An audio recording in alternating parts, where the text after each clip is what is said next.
Bonsoir à tous et bienvenue. Les élèves de seconde toujours en vacances.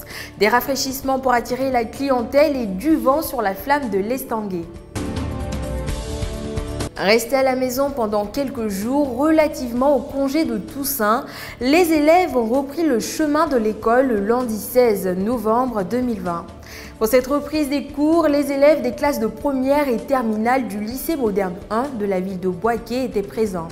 Par contre, ceux de la seconde devraient encore patienter quelque temps à la maison pour cause d'une réhabilitation de quelques bâtiments du dit lycée. Selon le proviseur, les ouvriers qui s'étaient absentés par rapport à la situation liée aux élections sont à pied d'œuvre pour terminer les travaux d'ici la fin de cette semaine. Notons que la reprise des cours s'est faite dans le respect des consignes habituelles. Freddy Cablan et Marie Cognan sont deux amis qui ont ouvert dans la ville de Yamoussoukro une boutique d'un genre un peu particulier. Ils y vendent des articles de cadeaux, des livres, des produits cosmétiques et même du café en grains. Ainsi, pour redynamiser leur activité après plusieurs jours de fermeture, les deux gérants ont décidé de proposer à leurs clients des boissons rafraîchissantes à des prix assez bas.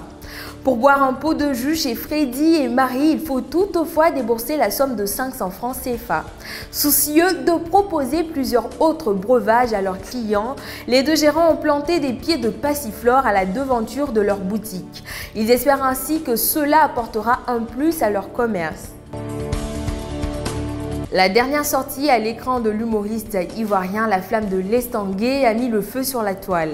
C'était dans sa chronique Le Journal renversé de l'émission C'est passé midi de la RTI. Pour cause, le sujet abordé ce jour-là par le comédien dans sa rubrique censée donner des informations réelles avec un brin d'humour.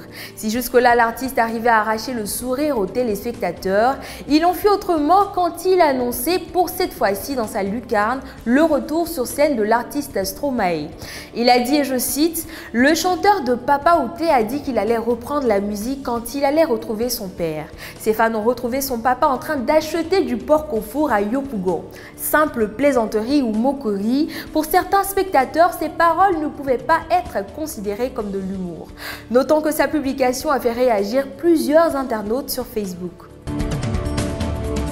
C'était votre TV Journal préféré, chers internautes. Ce fut un plaisir d'avoir été en votre compagnie. À demain.